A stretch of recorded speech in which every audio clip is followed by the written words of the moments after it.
We just don't pay. We don't work with sites that sell links. Whatever you can do, don't make bad sales. The common thing is you're over-promising and under-delivering. How do you introduce AI without disturbing all of this that makes it successful now? Initially, when ChatGPT was released, I told people you'll be terminated if we find out you use this. And then it's now, I need people who are AI first. That the overall net of the company at its low is in the teens, and the overall net of the company last year was about 37%. It's just that you promoted them out of their specialty, out of their expertise. And so I have done this now, we could say 3 times.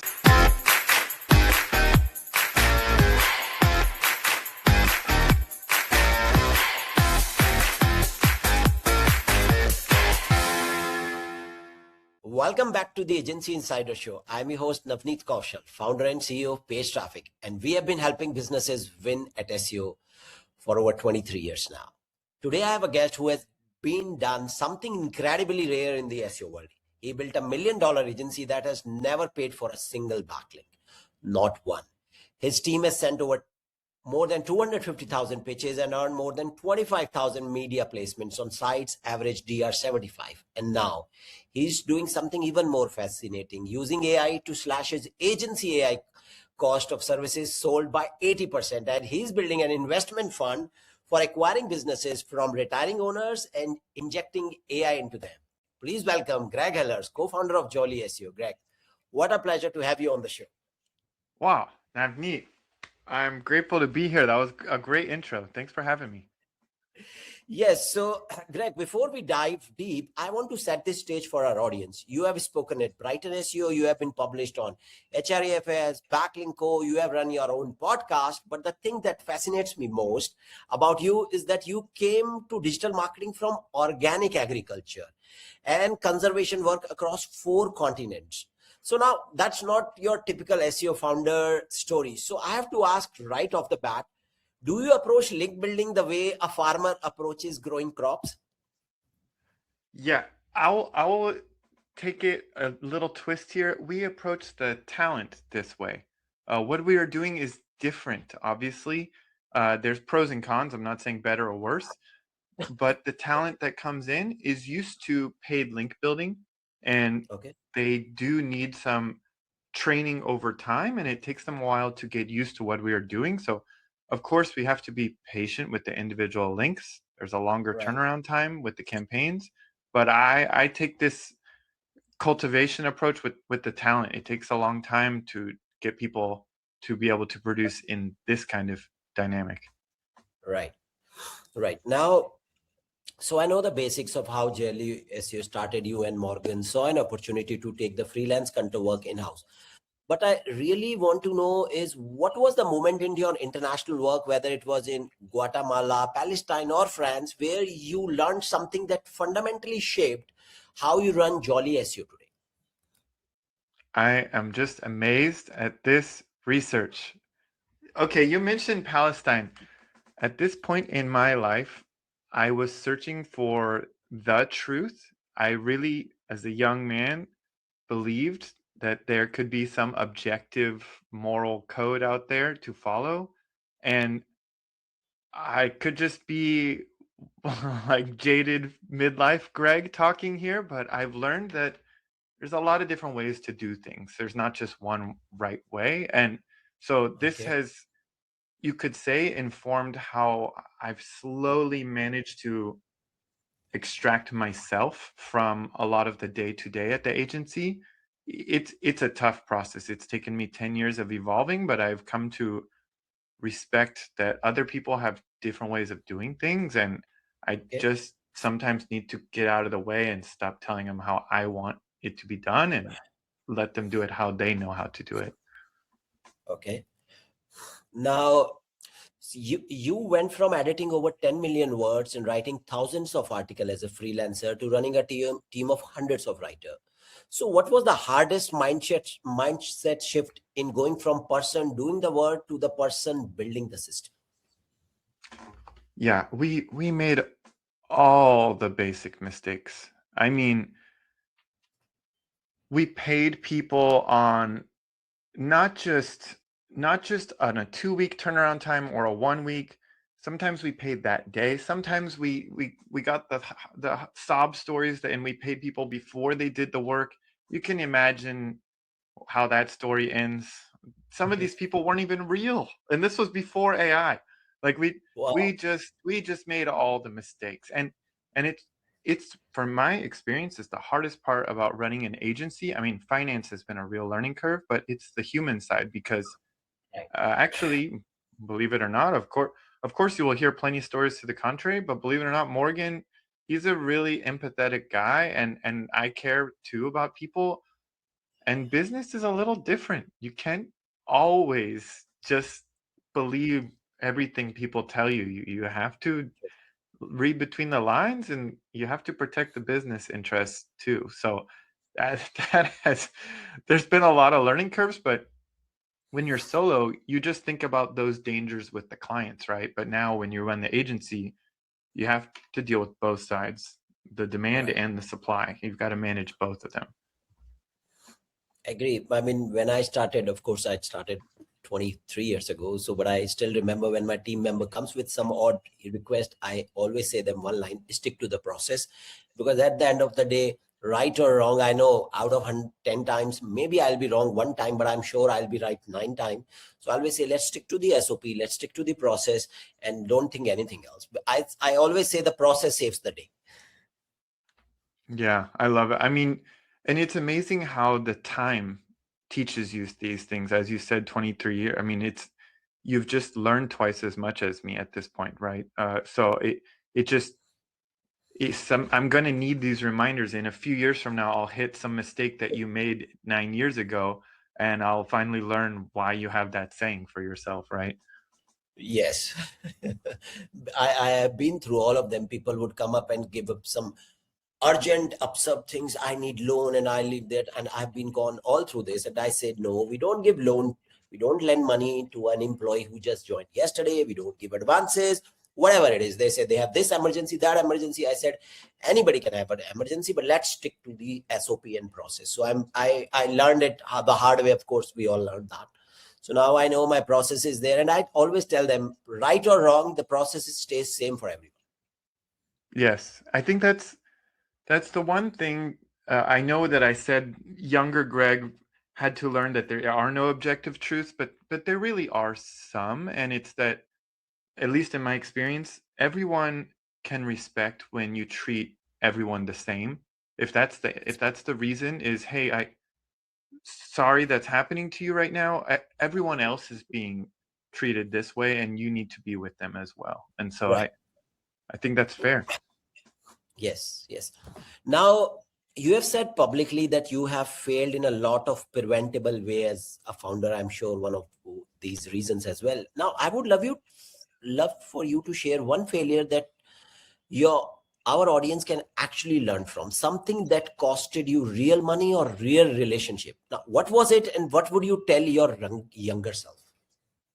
Yeah, so I won't name these people's names out of respect to them, Right. but they're real people that were really with us for 2 to 3 years, and if they were listening, they would know who I'm talking about because there's very few.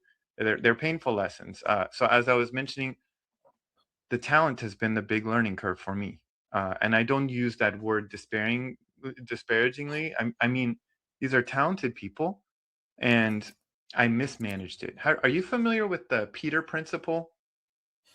It's In case the audience is not, just very briefly, it's the concept of the example where I read it was a great example. It says, let's say you have a great bookkeeper. They're really good at keeping books. And you say, you're amazing as a bookkeeper. I'd love you to be our accountant.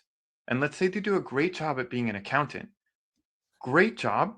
I'd love you to be our finance manager, or maybe the controllers first, finance manager, and so on until they reach CFO and things start blowing up, right? You're late on AR or your accounts receivable. You're sending out payments. You're not following the process. Navneet said to just follow the process, right? Things are all going sideways, and you wonder why this person who was amazing is no longer an all-star. And it's actually that they still are. It's just that you promoted them out of their specialty, Nice. out of their expertise. And so I have done this now 2, we could say 3 times. And on top of that, with that, typically, at least in my mistakes, has come an increase in pay. And we reached this point where they're not effective in the role they're at, and we couldn't walk them back to where they were great at because their pay no longer fits that role. And Yes. it just became a dead end. And to use our jolly, pirate motif, it was like a walk the plank moment, and it felt to them, I believe, a betrayal. And one of those ended very well with the person saying, I see the situation clearly. We're at the end of the road here, no hard feelings. And one of them ended with the person saying, you could have been a lot more courageous the way you handled this. You could have dealt with this differently. And one of them was kind of neutral, just like, so be it. And the only reason that I include even the one that went well and the one that was neutral in this mistake is because it it was preventable. We didn't need to go there. In the first case, life happens. I was having a second kid, and instead of saying, I need paternity leave, we need temporary coverage, I just bumped them up 3 levels in terms of title, gave them a raise commensurate to it, and that lasted a year and a half, all the while we all knew there were problems. And we could keep going into the other examples, but I think I've painted a picture where I've tried really hard to learn from that, and I sure hope I have, because if I screw that one up again, it's going to be just as painful as the other times. Because in all 3 cases, these are people that we worked with for 3 to 5 years, each of them. Wow. And I know we haven't been in business long enough to have 15-year long, but they were overlapping, these people. And and uh, and business is business, but on a human level, we liked each other, and so that's the shame of it, is that I care about them, and they did care about me. I don't know if they still do, right? But it just is. It's part of the game. Unfortunately, I still liken business to a little bit like romance. Unfortunately, you're maturing at other people's expense and your Agree. own, but also at other people's. So another saying which I keep on saying myself when I face these employees where I think they are very good, they are like my brothers, my friends. So then I remind myself, nobody is married to the job. So then I feel okay. So I said, Yes. nobody's married to the job except me because I run it. But I don't expect somebody to last lifetime in today's world. Not the marriages also don't last time. So I now take that as a solace that that's okay. Yeah, and riffing on that, if I may, Navneet, I don't try to speak for my co-founder too often, but my co-founder Morgan, uh, one of his he never freelanced like I did, and so he was only an employee before we started the agency. And at Jolly SEO, we're all contractors, freelancers, except for the owners. Occasionally, we've had employees, but really the vast majority. And so it's been really a challenge for him over the years, where he would say things like, well, how come they can't just do what we're telling them to do? And I was like, it's impossible for him to understand, but they have 5 clients, some of these people. And the way a freelancer's mindset is you have your favorite, and you're always looking for a new favorite, and you also have your least favorite and everyone in between. And sometimes we're their least favorite and they don't care what we're saying because they are Right, not married to us. And they're right, actively looking for other people to replace us. right, right. Now, one thing that strikes me is that you speak Mandarin, Spanish, and formerly French and Turkish. You have lived on multiple continents. So, how does that, being a genuinely multicultural person, gives you an edge when your agency is pitching to journalists and publications across different markets? Yeah, I'll try to stop being totally shocked by the depth of the questions here, but yeah, that's right. Uh, I the pitching part is very interesting because we are pitching primarily to US publications, and this one, I believe, has helped me explain, going back to the talent, to our team, where maybe the listener's familiar, but in the United States, being a quote unquote white male, it's a little strange dynamic for me to say what I'm about to say. However, I try then to say, like, and I'm very sympathetic. I've tried learning other languages and living in other cultures.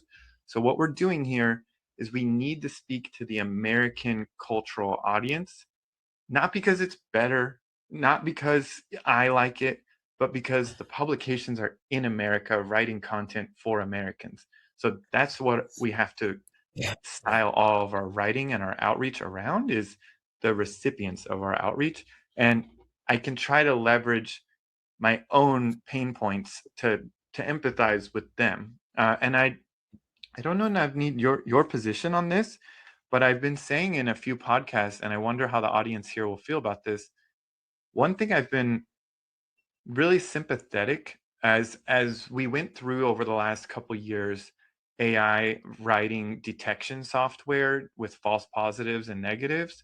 Right. It's no surprise to me that it's the freelancers in South Asia and Africa that are getting thrown under the bus the quickest, because they wrote all the content on the internet. So it's no surprise to me that AI generated content that was trained on the internet looks a lot like theirs. And so we see, I'm not super technical, so that may just miss the mark completely, but this is the way my brain connects it, is these, not poor literally economically, but in some cases, yes, but these poor folks have tried to build a career. They're already the first ones being replaced by AI, but they're also the first ones having their work thrown out and being accused of using AI when they're just doing their best with the English capacity that they have. And so you asked about my experience learning languages. On a daily basis, my wife and I have a misunderstanding because I try to speak in Mandarin, or I try to understand her speaking in Mandarin. So I'm like as sympathetic as you can be with the privilege of being a native English speaker working with an primarily English speaking service. Okay.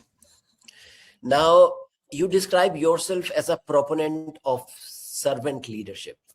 Now, at Page Traffic, we have served over 10,000 clients across 36 countries and for 23 years. And I have found that the hardest part of servant leadership is knowing when to say no.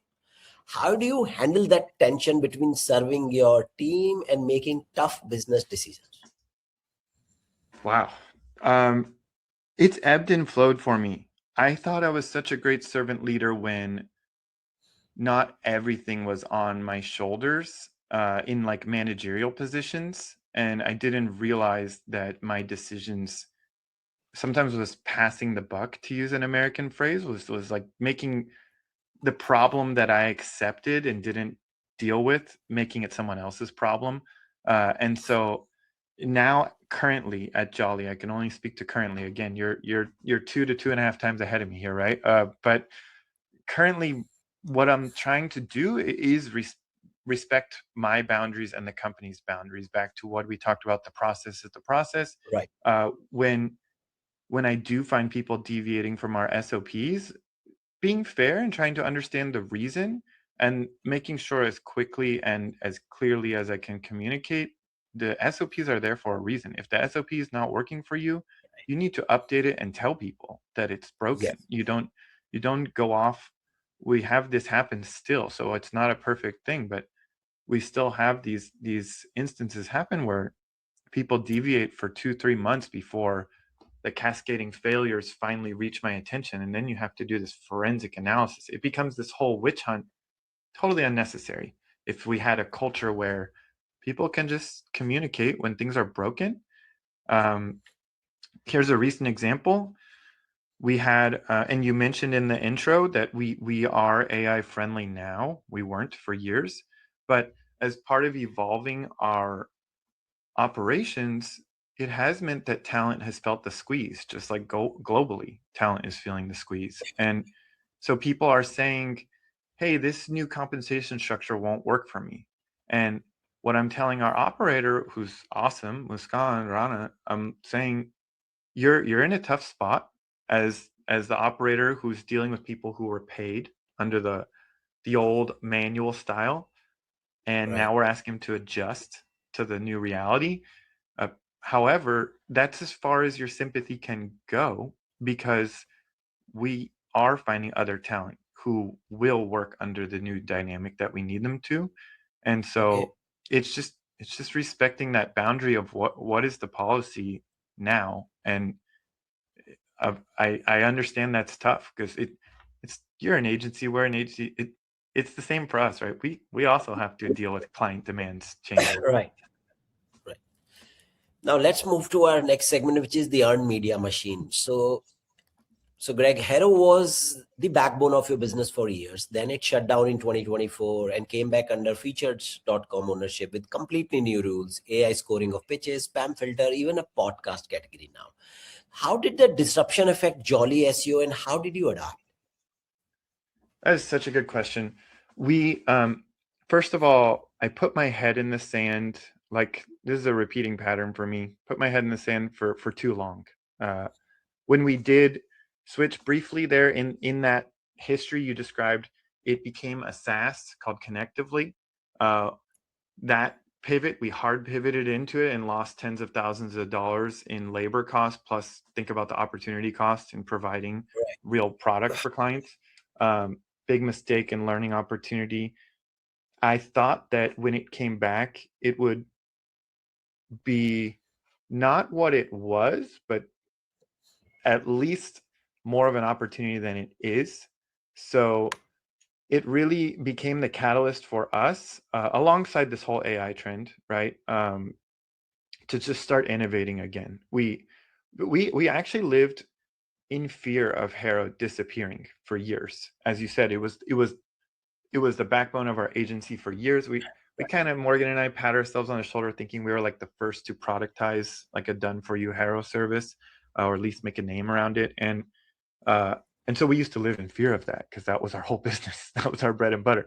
And then when it Right. disappeared, it turns out there's still publications looking for experts and there's still experts looking for publications. So we just needed to really ramp up our earned guest posting. So it's like very similar to paid guest posting, but we just don't pay. We don't work with sites that sell links. We don't look for that caliber of sites.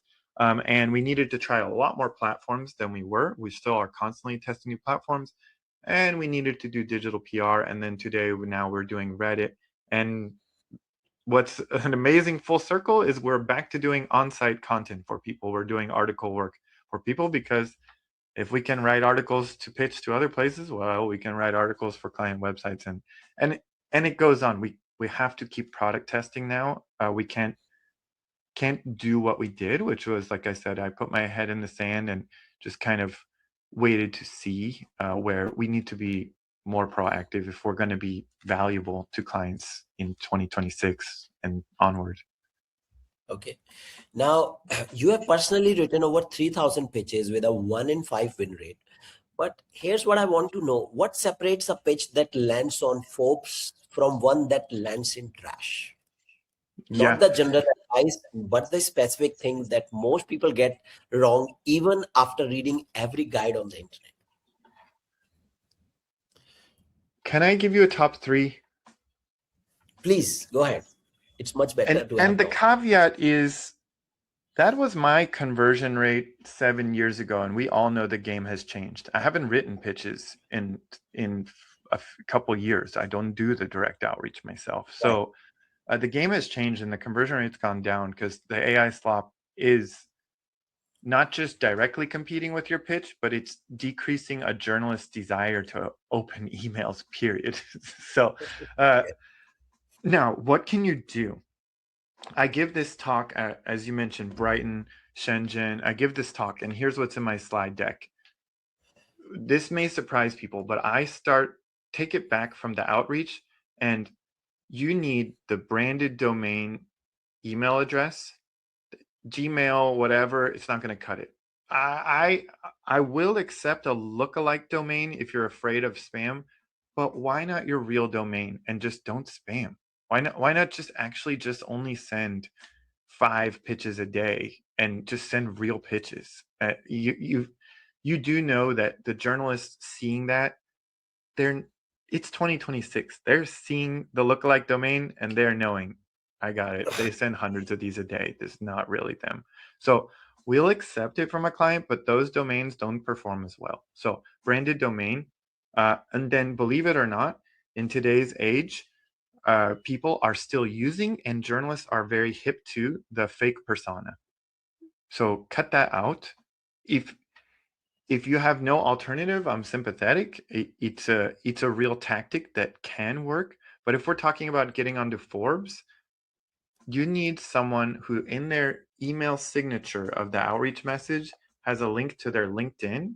And in their LinkedIn, the title of their job needs to be matching the email signature linked to that company. LinkedIn is still the hardest place to get a fake profile live, and it's still the place that journalists go to. And I think I just thought of this one on the fly for my third of the top 3. I haven't tested this, but you may want to start including, let me know if you want to talk on a call, for because journalists are asking to interview journalists at CNBC, for example, our client will speak with tomorrow, or something of the caliber of Forbes. They're asking for an interview. They may ask real questions, Navneet, but the real purpose is they just want to see that you are who you say you are. They just want to make sure you're not just an SEO with a fake persona and none of this is real. So they just want to, oh, you say you're from Poland? Let me hear the Polish accent then. Like you say you're from India? Let's hear the Indian accent. Or have a good explanation when I ask, like, cool Scottish accent. Where? Oh yeah, you grew up in York. Okay, cool, fine. But like that, it's a real verification game right now. So that triple Right. layer, I know I didn't talk anything about subject line or copy, and I would if we had tons of time, and we can. But that's the first step, is just getting them to trust Right. that what you're sending is real. Right.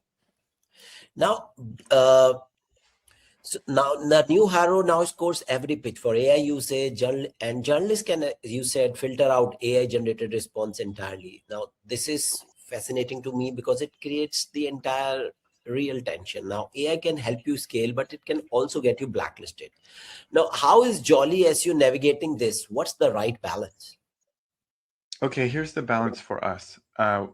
We do use AI to generate pitches, and it works well as an ideation tool, and we always keep a human in the loop.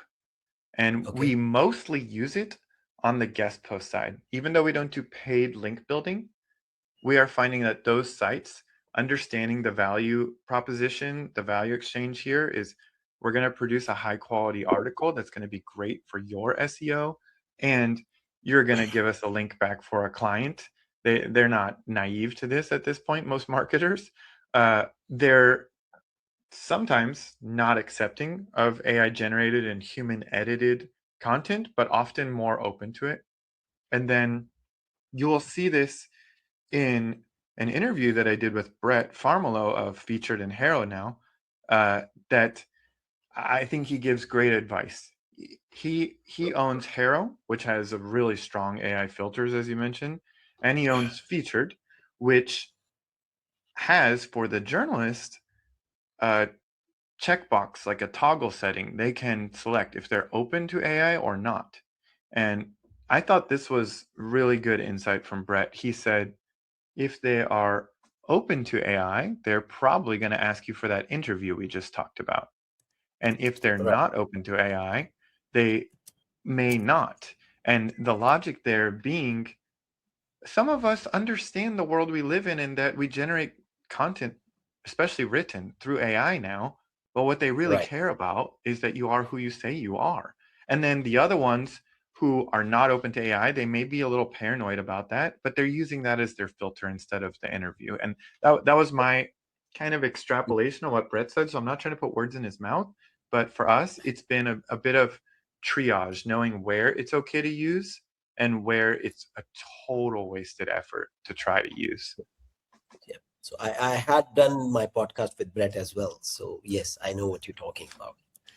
Awesome. Right. Right. Now, so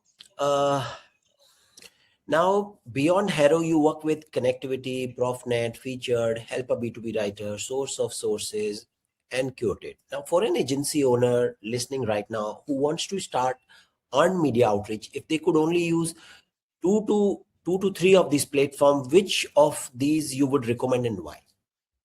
Yeah, I wish I was a paid affiliate for Featured by now. I tried to pitch Brett on this, but he won't pay me. But I'm still going to plug his software.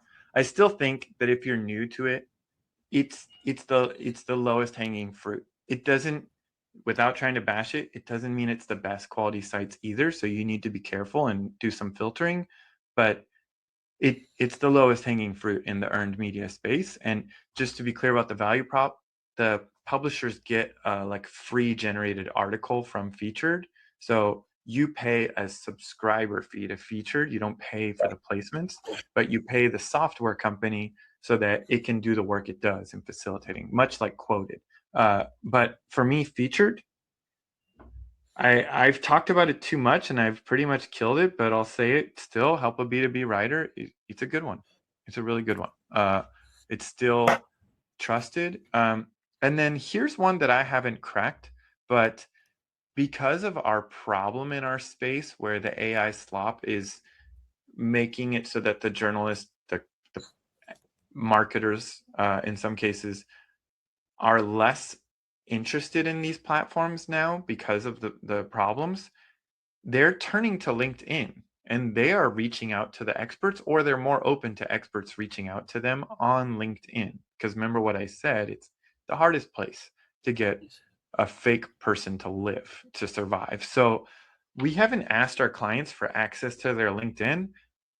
I'm I'm on the verge of doing it. It's going to be a strange conversation because it's a little bit of a boundaries thing, but at the same time, this is a this is a potentially a great tactic if you have that trust anyhow. If you're the classic agency with all the keys to the kingdom anyway, they might just throw the social profile to you. It's worth trying. Okay. Now, here's something that hasn't been discussed much: link decay. So, your team studies 2100 plus links and found that some publications are serial offenders. They switch links to no follow or remove them entirely. Has this problem gotten worse or better in 2026? And how should agencies protect themselves? Oh man, you're killing me. The timing is off for me because in a couple months, Amit Raj, who had the links guy, he and I are going to co-produce an update on that. The last time we did this study was 5 years ago. So we of course have anecdotal. I can come on and say that with earned link building, I can't speak to paid link building. With earned link building, we have no problem guaranteeing our clients a link for the duration of their campaign and even for months after, because it's just so rare for us. I can't remember the actual data from that study, but it's really, they stick for a long time. But I do wish I had updated data for you, Navneet, and we plan to. Amit has this cool connection with a local university where they're going to provide data interns so that they will analyze all of our 25,000 links, and he's got 1,000 or so to pitch in. And they're aged for the last 8 years, so we hope we can provide a real answer. Other than I will have an answer, but yeah, I'm off on the timing. It's February and I'm not there yet. Okay. You built link sorcery as a tool to make this whole process more data driven. So, what happened to link sorcery and what does it play any role in Jolly SEO toolkit today? Yeah, link sorcery was just candidly how I describe it with Morgan and I was a shiny object. When we started this project, we mapped out, I came across this framework for looking at the biggest risk factors to the project. And the single most likely and most impactful risk factor was that it distracts us from the agency that actually pays for our family's livelihoods. And that's what happened. It just, I'm not a software guy, and I can do service, and software is a service, and that part didn't bother me. But we spent a couple $100,000 developing a software that had demand, not in a way that I could figure out how to turn it into a business that I could run. And so we reached a point where we had a third partner, Charlie Patel, and Okay. I turned to him first and then Morgan later. It was like a little bit of a domino. Sorry, Morgan, but we were just like, if you'll just give us a nominal sum to compensate for some of it, I mean, like I said, we spent a couple $100,000, and I think he gave us each 10K maybe. So it wasn't like it wasn't what we went into it thinking about at the time. If you remember, it was all the rage. If you're an agency, you productize what you do as a SaaS, and Yes. then you could maybe become millionaires. Well, that didn't happen, and it doesn't play any bearing whatsoever in Jolly's operations. No bad blood. I like Charlie. I'm happy to wish him well here, and I think he would do the same for us. But for about 6 months or a year, we did use the data. It's a good aggregator, and then just operationally, we just found a more efficient way. We even had in the sale contract, let us keep access to the data, and he honored that. But we just over time just drifted apart, and I needed to be able to wear just this brand, not two brands. It was too much for me to manage. Let's move to our next segment, which is SEO to geo, the great pivot. Now, on your website, you describe Jolly SEO as navigating the transition from SEO to hybrid SEO plus geo and AI search world. So that's kind of a big statement. So can you break down what you mean by that and what specifically triggered that shift for you? Yes. We were not the overnight GEO experts that a lot of us saw on LinkedIn. And at the same time, yet again, as I said, a recurring theme for me, I waited too long to really jump into what could be effective. So it's February now. At the end of 2025, we started servicing clients with Reddit brand mentions. And so everyone does Reddit differently. Our style is kind of in line with the earned, although I know it's Reddit, so that's a doesn't really make sense, but it's informational and non-promotional and Okay. no links for the most part. These are our clients. Most of our clients are here because they care about their brand for the long term. These aren't quick plays to like quick cash grabs. Is how I think about the old black hat versus white hat as more like, are you looking for quick ROI or long term sustainable? So not trying to be value judgment based, but more like what's your goal. And so that's one way. Reddit, obviously, its importance has ebbed and flowed in terms of how much it shows up in the citations, but then from Reddit, clearly where we go from here is, so much. You've been around long enough. So much of this is what's old is new again. Yes. So from Reddit, we are going to, of course, go to Quora and Yelp and Trust, and like we YouTube. will.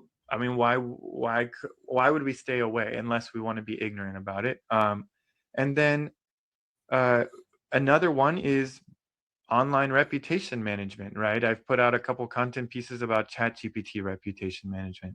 It's just the old playbook. It's just repurposed. We will research the brand and keywords related to the company, and we will scour all those citations, and we will do outreach to help improve the narrative around the brand and their product offering.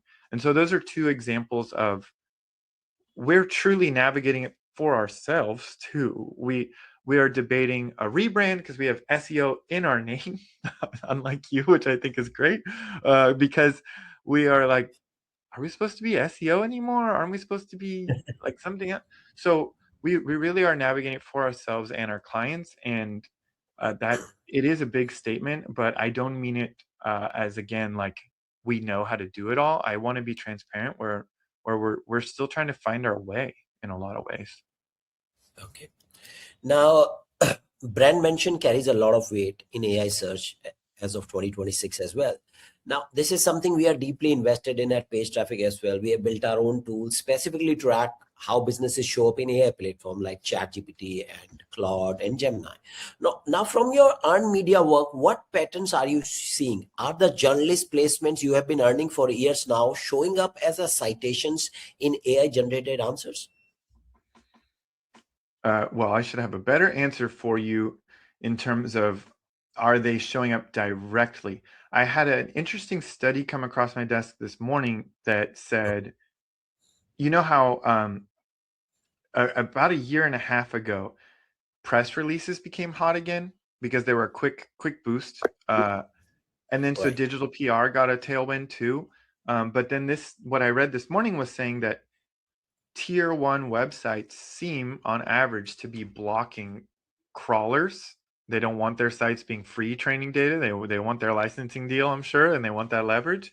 And so that it's possible, and if this is accurate, that specifically the best of the best sites may not be in that citation material. I Right. haven't done my own research to back that claim. Okay. And being candid, uh, our level of visibility tracking is prompt based, both around the brand and the company's keywords.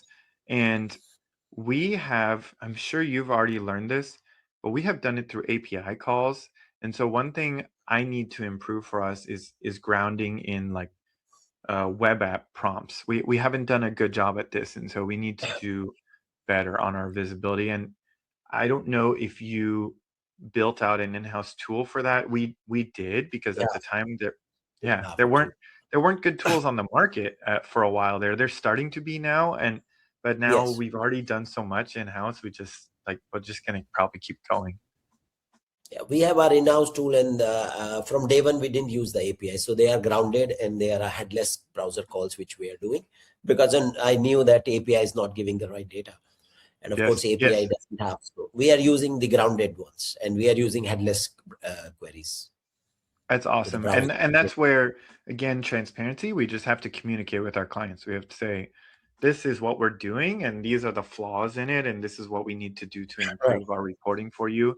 And Right. there are other tools out there if you wanted to independently do it, and we're actively working to either get that tool or upgrade our own, because we just want you to know that it's become apparent, and it's good that you knew earlier than us. Didn't become aware of this until we'd already developed the API base, so I got to remap it. Yes. The only challenge which we facing as a prompt is, which Rand Fishkin study came out, that if you send the same query 10 times, you will get 10 different answers. As well, So I just challenge. had a great chat with Bernard Huang of ClearScope. If you haven't had him on yet, that could be a future guest. But we had a long conversation about that as well. Yep. Okay. But I still feel, even if the API, even if the response is coming 10 different ways, there are still some common examples. So for a very, I'm not going to say, if somebody, you keep on asking 10 different times, what is the best CRM in the market, it's going to give you completely 10 different. It might Yeah. change the ranking, but it's not that it's going to give you 10 different one. Or if I ask, what is the best car under, let's say, $20,000, it's not going to give me 50 different car options. Those 20 Yeah. will keep on moving above and down.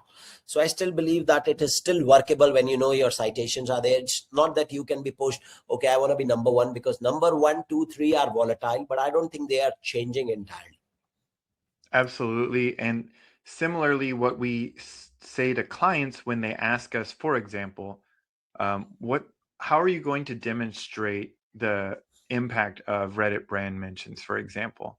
And we say, well, first of all, it there's something that's become more accepted in SEO in the past year. SEOs always struggled with this, from my experience, is that they would get shoved into the performance marketing budget in the org chart, and it was tough. It was tough because Right. PPC obviously has a much faster turnaround time to that ROI. And now, and we being a branded specialists, we always were more aligned with the brand marketer. So when we did occasionally get to talk to a brand marketer at the client, we were like, thank goodness our people, like, these are the people who care about what we're doing, because we're more the brand. So we've had a good moment. As you said, brand mentions are now important again, and it's been a tailwind. But to justify the investment for the client, we try to go back to that conversation. We say, well, first of all, this is a more of a brand marketing play, and second of all, we are working on, back to what we just talked about, better attribution.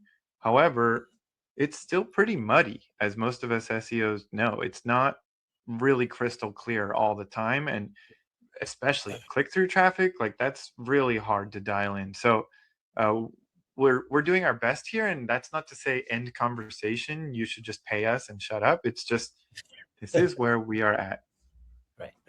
Now, let me pose another question to you. So, if someone comes to you today and said, Greg, I have a budget, should I spend it on traditional backlinks for Google rankings, or should I spend it on brand mentions and digital PR for AI search visibility?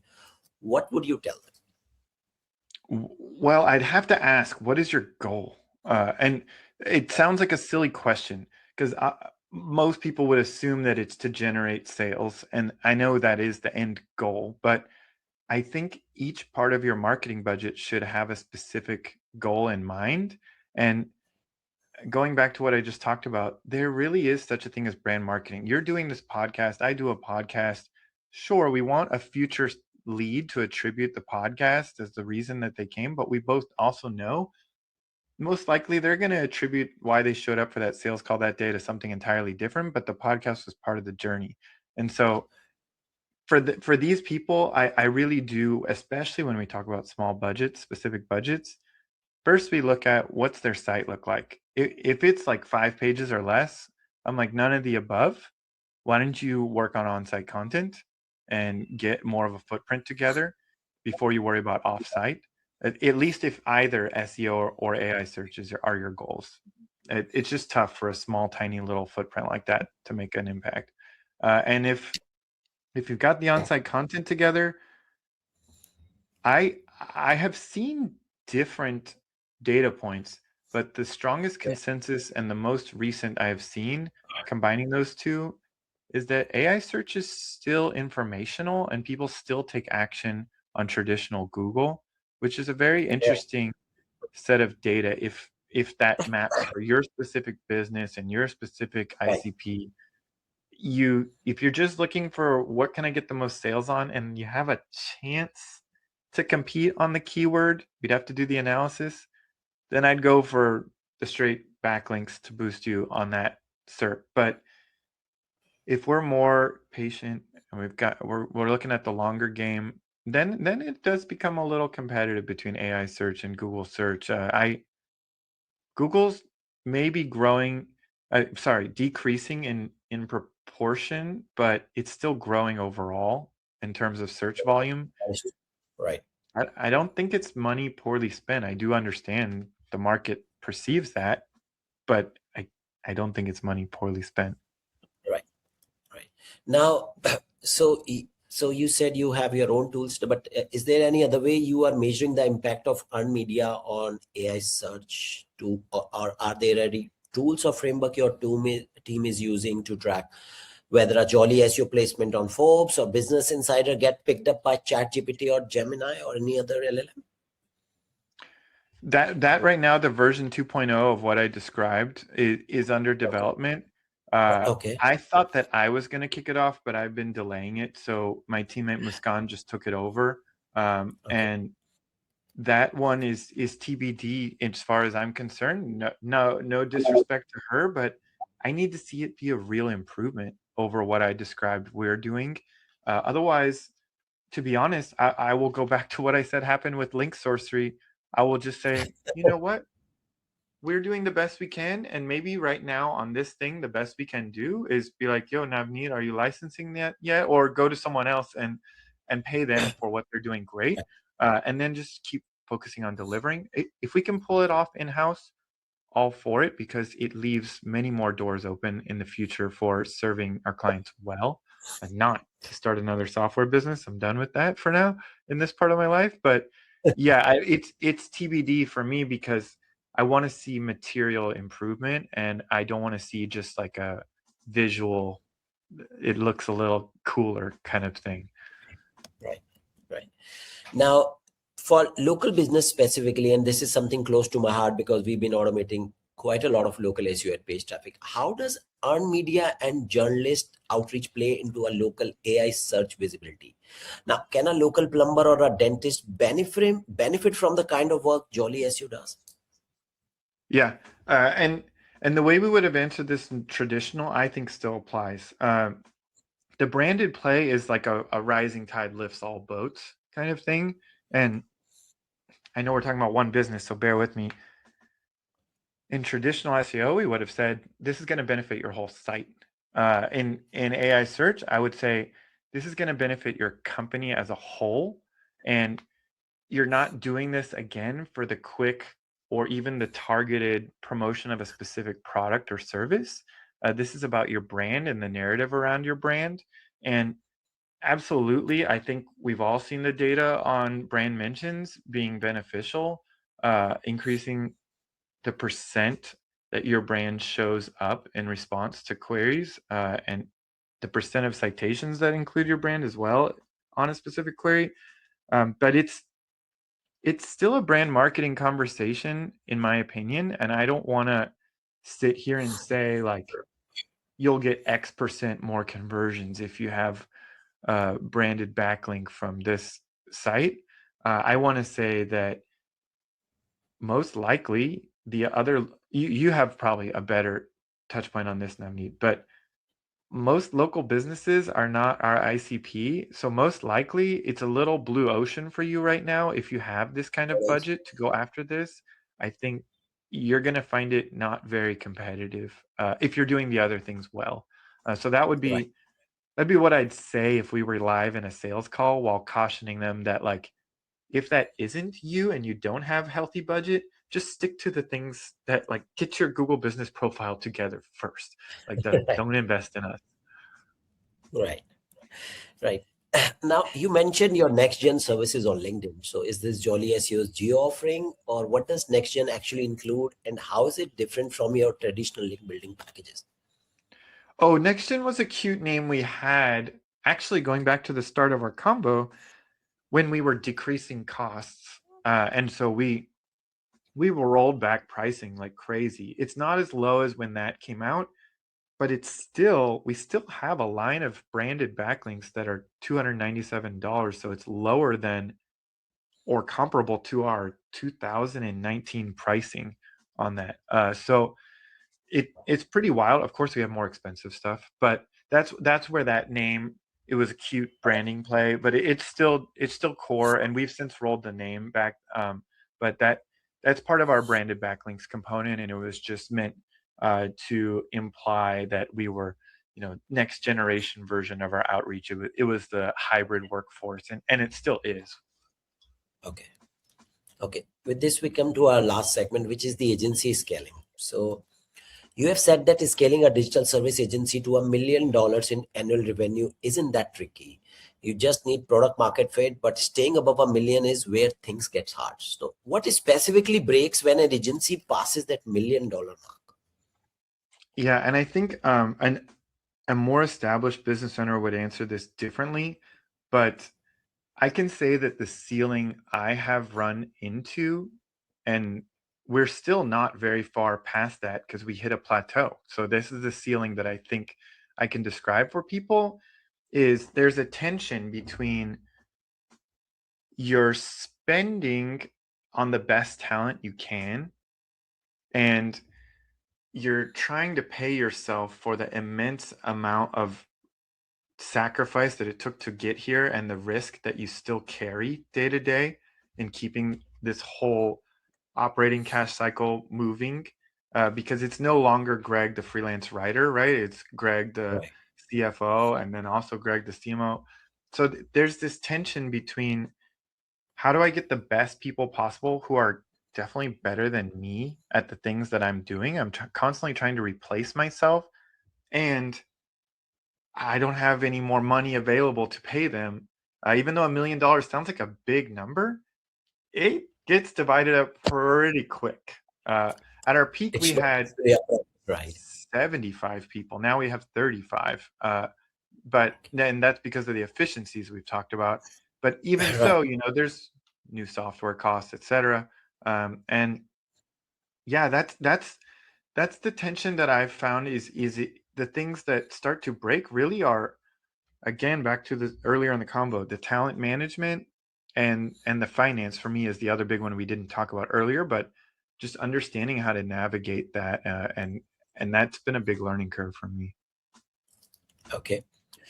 Now, so Jolly SEO does 100% of its work with the contractor. So, for a company which is built with freelancers, contractors, built on people power. How do you introduce AI without disturbing all of this that makes it successful now? So what was your reaction of your contractors or employees, which you didn't have, which you had then, when you started automating part of the workflow? Yeah. I think this is such a great question that I think we're all going to need to continue to explore over the next several years.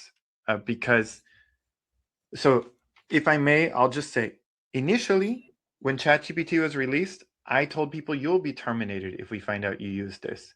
And I stand by that because at the time, I think the software wasn't very mature. We all know some of the earlier problems it had, Uh, hallucinations, etc.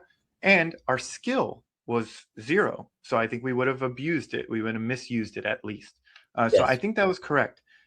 And then it's now where your question is, hey, I need people who are AI first. I need you every time you do something to be thinking about how could I not be doing this next time and just be QAing this. And that is threatening. And I am still trying to figure out how do I communicate with people. And here's where I'm struggling, Navneet, is how do I communicate to people and even believe it myself? Because the truth is, I believe a lot of what I do needs to be AI'd, not just automated, right? Like AI'd. And so, how can I tell someone this isn't a threat to you when I don't perceive it as a imminent threat to me, but it affects the demand for our services when people see a software that can AI get you backlinks, right? It affects the demand right. for our content writing when they know they can get a content writing tool. So it'd be foolish of me to tell people there's no threat to them. And I have literally told them that. And then 4 months later, 6 months later, the business just says, wait a minute, though, the AI is now doing the task for 80% less. Let's stop paying that person to do that task. And and that doesn't mean we have to kill the relationship with that person, but if there isn't other work that they're qualified to do, it does end up impacting them. And so Yes. I am struggling with that because it's still not a charity. There's still not free money. It's back to what we talked about earlier. It's not. I'm doing what I can for you within the guidelines of what our budget says we can do. That I think as an agency, we all are grappling with the same question. So sometime my team thinks extreme, they think so. I always tell them, the people, that AI is not here to replace you. It's an AI is, you have to treat it as a replacement. So what people think they can just input something into AI and get the output, I say that's not how it will work. It's an assistant. It's your assistant. So as long as you treat it as your assistant, your junior employee, that will work. But if you think it's going to replace you, yes, it will replace you. there's a really fantastic book I'm reading, and I want to see if I can find the uh, book title on the Okay, fly for us. please. It's to help us not think of AI as a threat to us, but to think of AI as a non-human, to treat it more like we treated wolves turning into dogs, or wild horses turning into horses. It's its purpose could be, if we stop being so obsessed with making robots look like people, it doesn't need to threaten us. Its purpose could be to change our capabilities and not necessarily to replace us. Easier said than done. I mean, I'm a human too. I think about my children too. What are they going to do in 15 years? If so, Right. it's both. And it's a great question. And I don't think the question. I think you can keep asking that question for a few more years. I don't think that question you need to replace. That is true. Now, so let's talk number that agency owners care about. Before AI integrations, I mean, you can give me a rough idea. What were your margins and what are they now after reducing COGS by 60 to 80%? How much of that flows to the bottom line versus reinvestment? Oh, what a good question. Yeah. So, and those 60 to 80% were on two, we call them lines of fulfillment, two outreach styles, let's say, right? So Okay. we have several teams that produce different parts of our overall service. And so those were the two that we started with. We're working on a third. And that the overall net of the company at its low was in the teens, and that was in a period of gross revenue stagnation as well, even decline. And the overall net of the company last year was about 37%. And that is in a period of gross revenue growth. And so I see that it's kind of like SEO. It's not literally cause and effect, but there's a bit of correlation here. Where when we're excited and we're innovating, we're finding new opportunities, and it's good for the net, but it also has provided us new services to offer, and so it's good for the growth. And so we're spending as much on labor or more than we ever were because we're growing. So it, but what have we done with that net was your question next. Um, One, selfishly as the owners, we we compensated ourselves a little better. We had 1 year in that stagnation and decline where we actually took pay cuts, and we still, as the owners, I'm sure you're sympathetic, but you've probably got better systems than I do by now, where sometimes when the company's in a pinch, people think that everyone else feels it first. Not the case. Actually, it's the owner that takes the pay cut first. Right. So Yeah. we did in 2025 compensate a bit for a stagnation in our own compensation, and then mostly reinvestment for sure. And then you mentioned that I would like to apply what we've learned inside Jolly to another business. And so that's something I'm thinking about.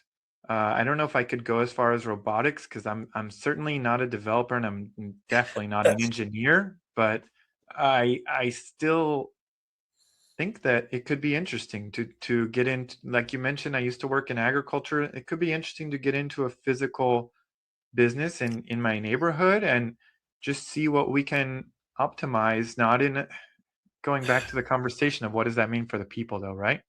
At Right. that business, it it could feel a little heartless. So I'm grappling with that. What do we do with the opportunity? Because there's definitely a case of if not us, then who? And it will be someone else that does it anyhow. Right.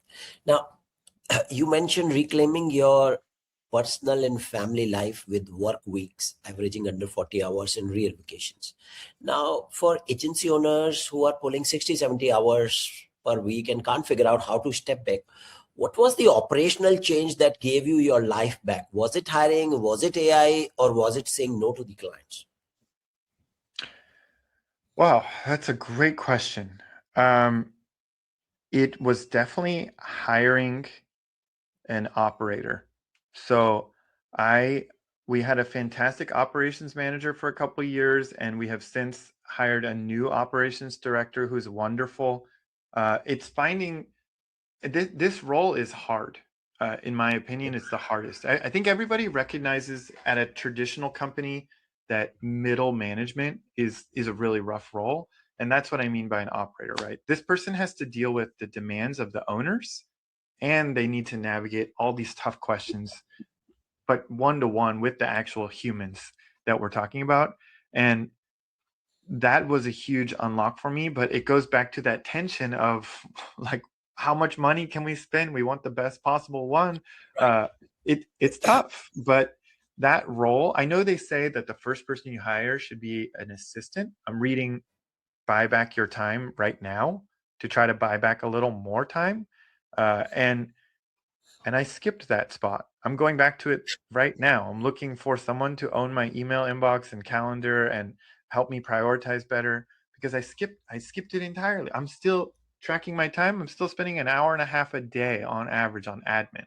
So so I think I can't tell you if this is the right thing to do or not, but maybe try that, what I didn't do, and check out this guy Dan Martell's Buy Back Your Time and start with the Okay. admin, the $10 an hour VA.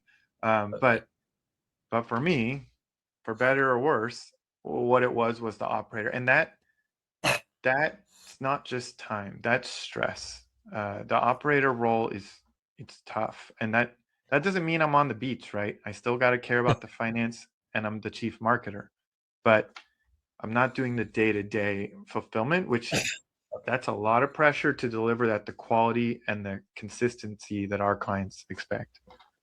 Right. So when you hired your operator first time, I'm sure it would have been tough.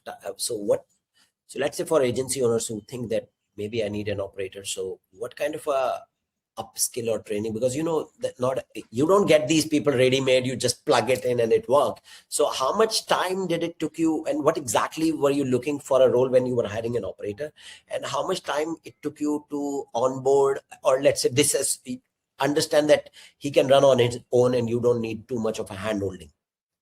Yeah, I'm just gonna go with the person we have right now, Muskan Rana.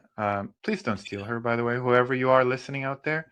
But she didn't come fully versed in SEO. One thing Morgan and I we were set on finding that person who can do it all, who's a machine and an SEO expert. But in the end, and this is for better or worse, I'm not saying it's the right way, but in the end, we chose Muskan because she brought a level of care and effectiveness to project management that we lacked. And our biggest pain point was follow through, and not just follow through. That's just how bad it had gotten. We lacked aggressive pacing. We really wanted someone who, when something became a priority, it wasn't, when do you think you could do this? It was, I'll check in with you later today or tomorrow to see how far you've gotten. So be expecting to deliver an update to me. That kind of thing. Not me to her, because she has that attitude, but her to her direct reports. And so that, again, I can't tell someone else what they're missing that would complement them. But for us, it just so happened that although there's been some, we can call them whatever cute way we want to call it, but I'll just say tension in terms of, hey, I wish you knew this about SEO and you stopped suggesting that this would be appropriate because it's not. This is what our SEO clients want. That is pretty learnable, it turns out. SEO, no offense to all of us SEOs, is not a big mystery. It's a pretty learnable skill, Yes. although there's all these nuances and difference of opinion. But the attitude and the professionalism and the ability to stay organized and get other people organized. I mean, this is how bad it had gotten. We had lost project management software as a line item. That's how we had just fallen off the wagon completely. We didn't have project management in our workspace. And so she brought Wow. us back to Asana and got us all, every task needs a description and a deadline. We stopped talking about stuff in Slack. We just get it assigned and where it's Yes. accountable. These are the things we needed, Morgan and I, as first time founders who weren't professionals beforehand. We needed a professional to complement us. Right. And I somehow resonate with what you said. An operation managers should not be somebody who knows what we are doing in terms of SEO, because then they have a fixed mindset. And in today's world, we need somebody who is from outside. In fact, they have better suggestions, better ideas than what, because we are in the trenches. So it's like the person outside suddenly low. I mean, I had some moments when somebody has said, "Why are you doing this on paper?" I said, "Because we do it. Why don't you do it on email?" I said, "Shoot, I never realized we could do it." It's like you are in the trenches, stop thinking. So I've been through this many times. Yeah, it's a wonderful thing. It's totally necessary. I think that AI is going to slow down hiring, and that'll probably be something we lose, right? Having the fresh blood come in and tell us, like, that's cute that you do it that way. And did you know that this past 2 years, everyone else has been doing it this other way? Right. Sometimes you tend to, as you said, you have your head in the sand, so you don't realize it. Right. Absolutely. Absolutely. Now, you have been active in community like DC, Dynamite Circle. I'm also a member there. Traffic Think Tank, SEO Signal Labs, and you offer free advice to newer agency owners. What's the single most common mistake you see agency founders making right now, let's say in 2025, 26, that you wish you could fix for all of them at once? This is gonna sound trite, and it's kind of a catch-22. But whatever you can do, don't make bad sales. When I'm speaking from experience, bad sales can look a lot of different ways, but the common thing is you're over promising and under delivering. Now that Yes. could be because you find an overly demanding client who you feel backed into a corner and you have to say yes to, that you need to solve by saying no to. But it could be that you are, like I mentioned, the overnight GEO experts, right? It could be that you are proactively over promising and under delivering. Uh, we, like any agency, as far as I'm familiar with, we need to address churn. And so one thing we have identified as helpful to address churn is make good quality sales. And I'm saying it in terms of the business owner who's like acquiring the customer. But if we go back to just basic humans relationally, the client is a person. And if you can treat them respectfully, they will want to keep that relationship going with you. Often when they change jobs to the next business, as long as you can do what you say you're going to do. And this is a phrase I find myself saying at my own company, sometimes out of frustration, to be honest, but often, finally, back to what you said, because Muskan, our new operator, has been telling me, stop selling this thing. It sucks. We can't do this thing. And I'm finally listening instead of saying, well, just do it already. And I'm saying, like, man, we could achieve this if only we could just get, like, do what we say we're gonna do. And so for us, that would be the biggest learning that I think could apply to everyone else, regardless of what their service model is just be transparent about what you can deliver and what you can't, and find the Right. people who want what you can provide, and for the others, give them what you can and wish them the best. Right. Okay, with this, I come to the last question. And you've been running Jolly SEO for almost 10 years now. At what point does an agency founder go from building an agency to becoming a holding company operator or an investor? Is that the natural evolution, or are there agency founders who should just keep running their agencies forever? I've I've wondered this too. We've had clients who have moved from single service business to a holding company of a couple or a few. And I've found myself looking at them enviously, like, why isn't that me? Why don't I have these two or three by now? So you see, I have my next shiny object, thinking about this AI silver tsunami idea, as I call it. But I've also heard on the counterbalance from Traffic Think Tank that I'm in, where anytime I whine about how come I can't get a good sales rep, people coach me and they say, until you hit 10 million in revenue, founder-led sales all the way. Meaning not just showing up for the sales call, but being being a face of the brand externally. Right. And so for me, all I can say is that where we are at in low seven figures, it's not it's if we were to acquire another brand and become multi-company as a holding company, it would, at this point in time, purely be to complement what Jolly SEO can offer to our existing clients and our services to complement theirs. And they may not even coexist as two brands, or they may just superficially. So it's not even a real holding company. That's where I'm at, unless I go what I described earlier, completely Okay. outside as a Physical personal, product. local. Right. Yeah, but I think we are so small. I don't have enough to my career to tell you exactly when, but I can just tell you it's not yet. We're too early. We are still clearly learning a lot of hard lessons that we Right. need to learn before we multiply those problems. All right. So, Greg, this has been an incredible conversation. Before we wrap up, I want to give you the floor. What's one thing you want our audience to take away from this episode? If they remember just one thing from the last almost 70 minutes, what should it be? Yeah, I think um, I think the theme of the day has been AI. And so if you are, and I mean of the day, the year, the half decade, and if you're an agency owner or a solopreneur, or you got a small crew, I think you asked the best question, Navneet, is how do we communicate about AI in the near future? And so on the one hand, how do you communicate to clients? I have learned they don't really care about AI. They care about the benefit and the cost. So don't worry so much about how cool AI sounds that you're using it internally. We're talking about that here because we're all business owners talking about how to Right. improve.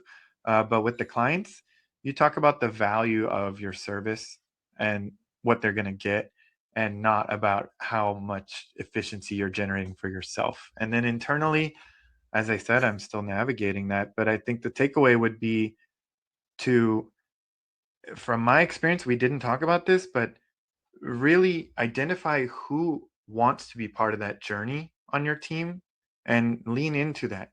Take time to foster that, whether it's you one to one or finding them a mentor or a course or a conference or a book, and paying for the software at the least, right? The tools. And then for the others, I have to say, Navneet, it's a little, it goes back to what we said. With heart, being practical for the business and not letting it drag on too long like we have in many cases, and just being honest with that person and saying this isn't going to work in this current dynamic. So that feels a little negative to end on, boy, but I think that the AI, it's multifaceted, it's complex. Right. Right. Okay. With this, thank you so much for being on the Agency Insider Show and giving us your time. Oh, Navneet, I'm really grateful you had me here. Thanks for letting me call in from China, dealing with my VPN, of course, my connection, but also just the questions were incredible. So I hope your audience can appreciate it as much. They're not me, but you asked some things I forgot about myself. Okay, thank you very much. And to all our listeners, if this episodes give you even one actionable idea, please share it, leave us a review, and subscribe to the Agency Insider Show. I'm Navneet Kaushal, and I'll see you on the next one.